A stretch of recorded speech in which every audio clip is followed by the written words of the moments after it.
তেলে দিয়েছি। এই মশলাটাকে ভালো করে কষিয়ে নেব। এই যে এটা ভালো করে কষিয়ে নিতে হবে।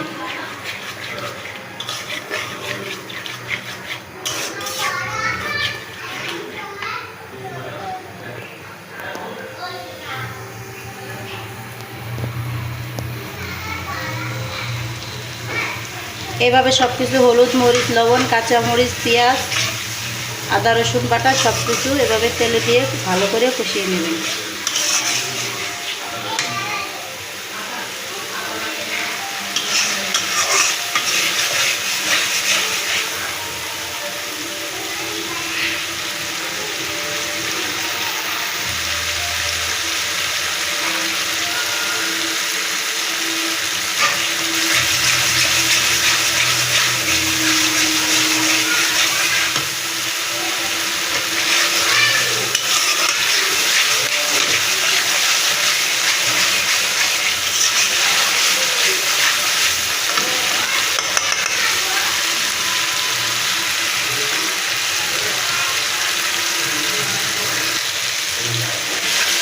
এই যে মশলাটা প্রায় ভাজা হয়ে গেছে। আর কিছুক্ষণ পর আমরা একটু পানি দেব। মশলাগুলো খুব ভালোভাবে আপনারা সবাই ভেজে নেবেন, তাহলে তরকারিটা খেতে ভালো লাগবে। এই দেখেন মশলাগুলোর কালার কীরকম।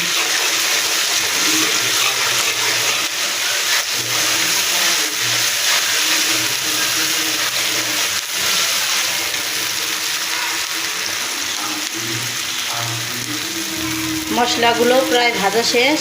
এবার আমরা একটু পানি দেব।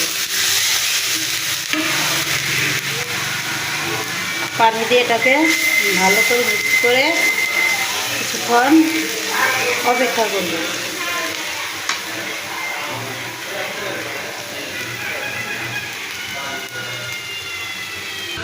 এরপরে এই যে সবজিগুলো, আলু আর পুঁই শাক, এগুলো ভালো করে পানি দিয়ে ধুয়ে নেব।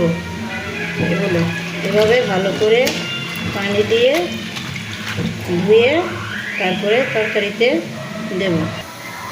এই যে মশলাগুলো প্রায় হয়ে গেছে। এখন আমরা এতে সবজিগুলো দিয়ে দেব। ঘরে যদি কিছু না থাকে, হালকা পাতলা এরকম সবজি দিয়ে আপনারা মাছ রান্না করে খাবেন, তাহলে খাবারটা খুব টেস্টি হবে। সবার তো ভালো কিছু খাবার সামর্থ্য থাকে না। যারা আমাদের মতো মধ্যবিত্ত পরিবারে থাকেন, তারা এইভাবে সবজি দিয়ে মাছ রান্না করবেন।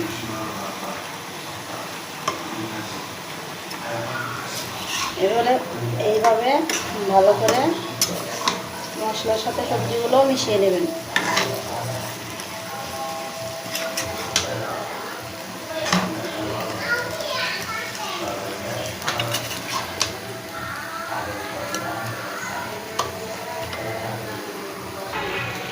সবজিগুলো আস্তে আস্তে এই যে মশলার সাথে মিশে যাচ্ছে, কালার প্রায় হয়ে আসতেছে। তরকারিটা খেতে খুবই ভালো লাগবে। দেখেন কালারটা কেমন।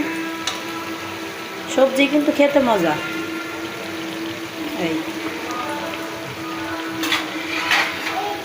এই যে তরকারি কালারটা দেখেন, কালারটা ঘন হয়ে গেছে। এই যে তরকারিটা প্রায় হয়ে গেছে। আগে থেকে ভেজে রাখা মাছটা এবার দিয়ে দেব।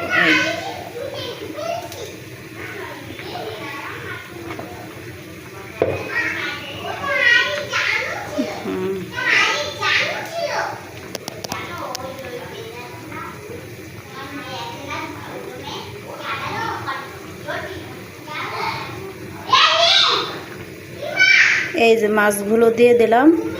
এই যে এবার দেখেন আস্তে আস্তে রান্নাটা হয়ে যাবে। আপনারা বাসায় এভাবে রান্না করবেন, তাহলে খেতে খুব ভালো লাগবে। সবাইকে ধন্যবাদ।